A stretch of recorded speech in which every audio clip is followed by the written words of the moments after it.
Proclamación del Santo Evangelio de Jesucristo según San Juan. En aquel tiempo, Jesús dijo a sus discípulos: Si ustedes me conocen a mí, conocen también a mi Padre.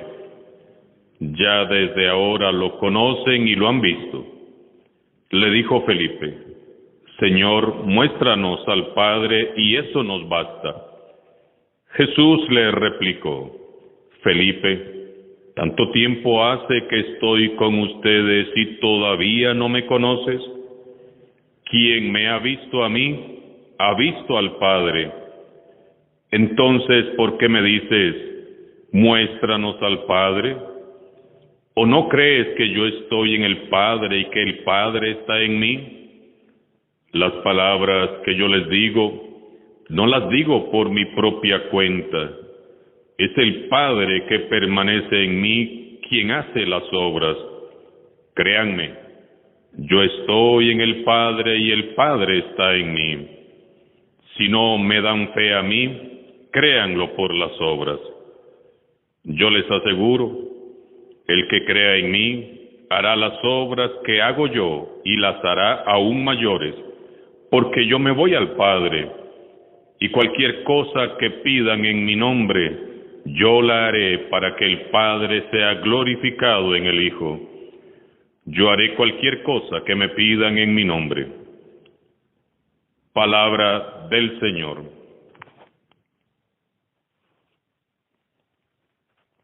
En este sábado 13 de mayo, damos gracias infinitas a Dios por habernos permitido hace 100 años conocer esta presencia amorosa de la Santísima Virgen María en su aparición en Fátima, presencia amorosa y maternal que nos sigue acompañando en nuestros pueblos, en nuestras comunidades. Agradecemos a la Madre de Dios su presencia amorosa, intercesora. Felicidades a las comunidades de nuestra diócesis que tienen como patrona a la Virgen de Fátima, y en muchos lugares de otras diócesis seguramente estarán celebrando este día la fiesta en honor a su santa patrona, la Virgen de Fátima, nuestra Madre amada y querida. Pero en este sábado cuarto de Pascua, la liturgia nos ofrece continuar meditando el capítulo 14 de San Juan. Así que sigamos meditando la palabra de Dios que hemos venido leyendo consecutivamente, al igual que lo hemos hecho con el libro de los Hechos de los Apóstoles. Seguimos meditando este hermoso libro de los Hechos de los Apóstoles y hoy vamos a conocer y a meditar en las consecuencias que trajo consigo el discurso de San Pablo en la sinagoga de Antioquía de Pisidia. Dice la primera lectura que el sábado siguiente casi toda la ciudad acudió a escuchar la palabra de Dios. Podemos palpar entonces la acción del Espíritu Santo en la labor apostólica de San Pablo. 8 días después, la buena nueva de Jesús estaba ya en boca de todos. Me imagino cómo en esa semana todos los habitantes comentaban asombrados y llenos de gozo lo que había dicho San Pablo. Dijo que en Jesús resucitado se cumplían las Escrituras y que Jesús era el Hijo de Dios, que solo en Jesús el alma alcanza su plenitud. Entusiasmados, todos esperaron el sábado siguiente porque querían seguir escuchando acerca de las novedades de Dios que predicaban Pablo y Bernabé. ¿Y qué creen ustedes?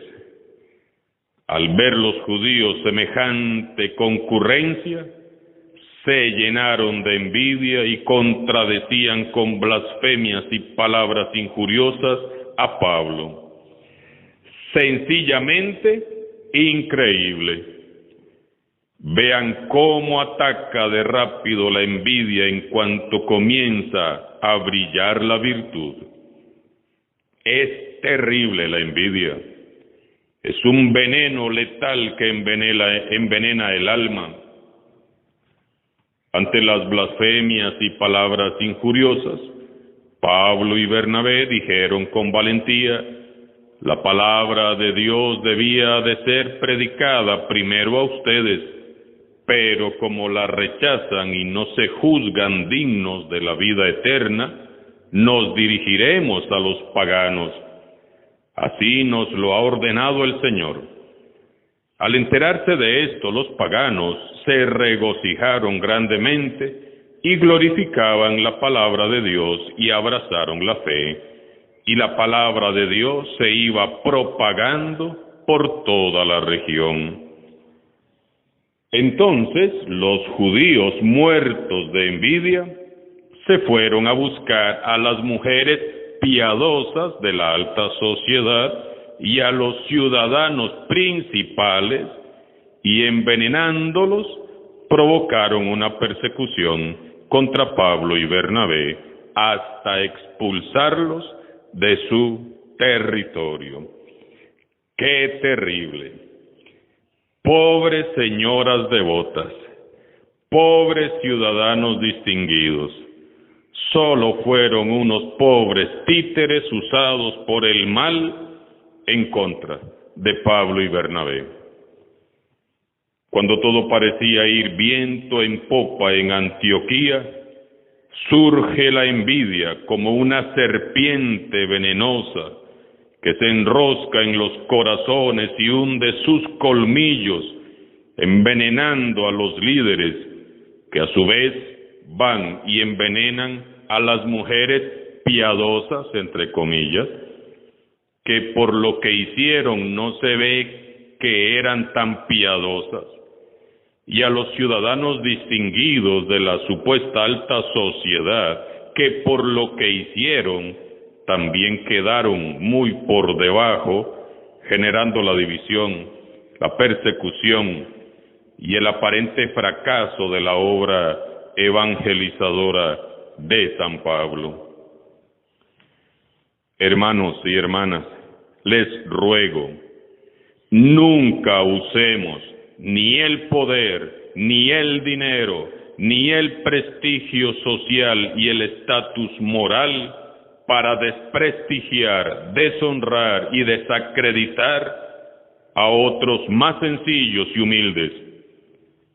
Y si vamos a hacer daño a la obra de la evangelización, tampoco juguemos a ser muy piadosos.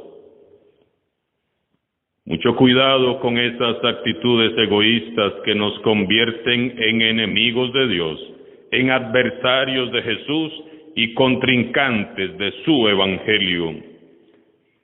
Mucho cuidado con calumniar y destruir la reputación de alguien por pura envidia. Nos libre Dios. Pidamos siempre a Jesús que nos dé un corazón manso y humilde como el suyo.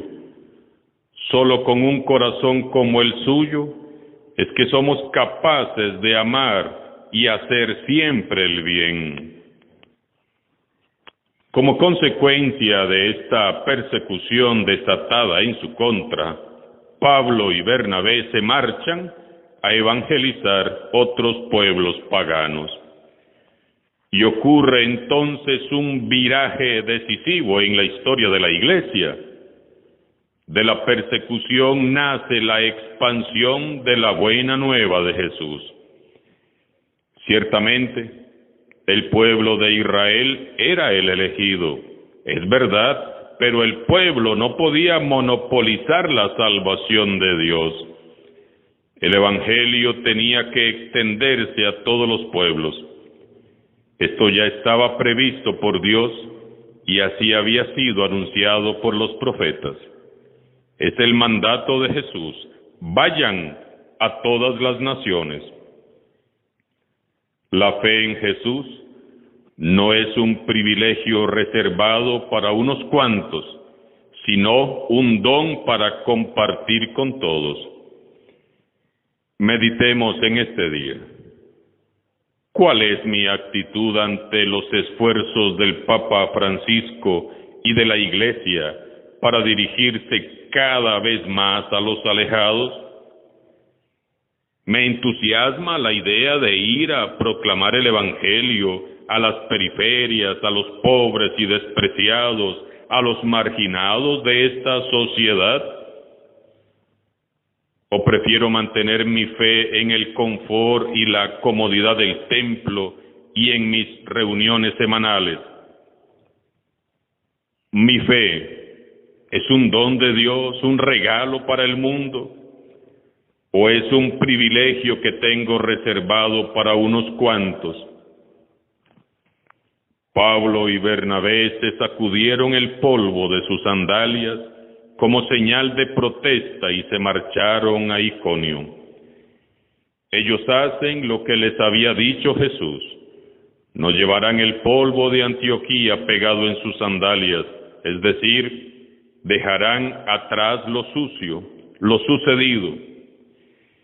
Y allá van Pablo y Bernabé, solitos, perseguidos, calumniados, maltratados, humillados, avergonzados y expulsados, pero llenos de gozo y del Espíritu Santo.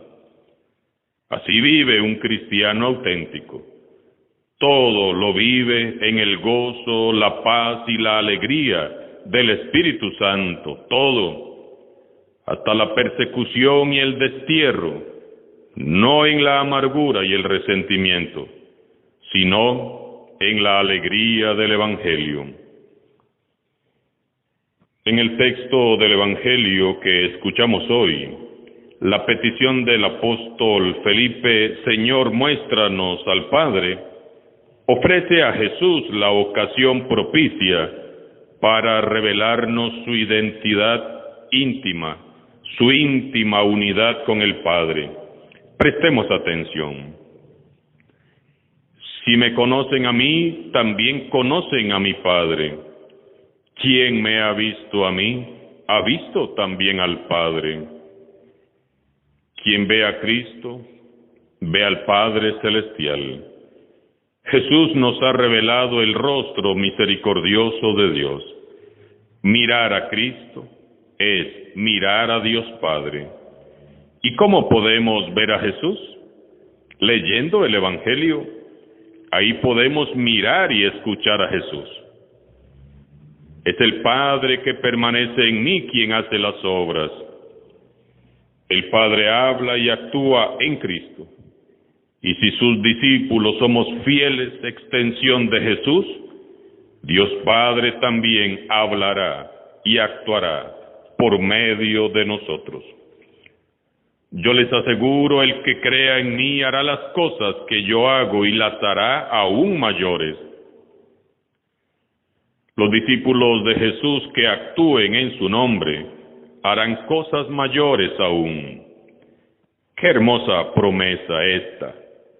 Entendamos bien, no quiere decir Jesús que tendremos más poder que Él, no es eso, sino que podremos hacer más cosas aún que las que Él pudo hacer.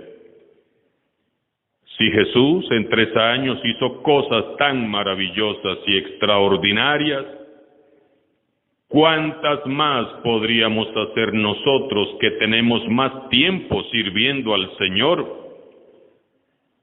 ¿A cuántas personas habríamos alcanzado ya si estuviéramos empapados de la pasión del Evangelio, como lo estaba Jesús mientras llevaba a cabo su ministerio? Si hiciéramos nuestras las promesas de Jesús, ¿cuántas cosas más haríamos? Cualquier cosa que pidan en mi nombre, yo la haré para que el Padre sea glorificado en el Hijo. La oración hecha con fe y en el nombre de Jesús siempre será escuchada. La oración que Dios no escucha es la que no se hace o la que se hace sin fe.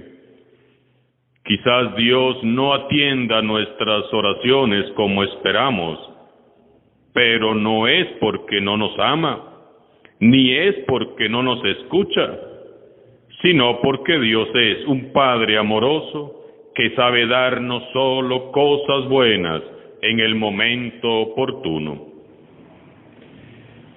Este texto de hoy nos llama a fijar la mirada en Él, a ver a Jesús. Pero no se trata de ver a Jesús superficialmente o de reojo, sino que se trata de contemplar a Jesús y descubrir en Él el rostro amable y misericordioso de Dios Padre, hasta dejarnos seducir y conquistar por Él. Quien contempla a Jesús, contempla a Dios. Quien le escucha, escucha al Padre Celestial. Quien actúa en su nombre será respaldado por las obras y el Espíritu de Dios. Quien le ora con fe, siempre será escuchado, siempre. Estas son promesas de amor. Estas son promesas de Jesús, el Hijo de Dios, para usted que me escucha y para mí. Felices y dichosos quienes creamos. Al cerrar la cuarta semana de Pascua, pidamos perdón a Dios de todo corazón por nuestros pecados de envidia, división, chismes, calumnias, mentiras, orgullo y egoísmo, y por todo el daño que consciente o inconscientemente hayamos hecho en las comunidades, ministerios, grupos y movimientos eclesiales. Pidamos perdón al Señor si alguna vez fuimos o estamos siendo obstáculo para el Evangelio. Demos gracias a Dios por el don de la fe que se nos ha otorgado y pidamos la asistencia del Espíritu Santo para aprender a compartir nuestro don, nuestra virtud, con todos, sin excepciones ni marginaciones. Que así como al mirar a Jesús nosotros vemos al Padre, de igual modo cuando el Padre nos vea, mire en nosotros el reflejo de su amado Hijo Jesucristo. Alabado sea Jesucristo vivo y resucitado, sea por siempre bendito y alabado. Y por último, quiero que Dios premie grandemente a todas las personas que se han identificado con la obra de evangelización que llevamos a cabo en nuestra comunidad parroquial de Miravalle, Santo Cristo de Esquipulas, a través de la Escuela de Evangelización San Andrés, y que nos han brindado su ayuda económica para los gastos propios de los cursos y los materiales que usamos en cada retiro y en cada curso de formación. Que Dios les bendiga abundantemente.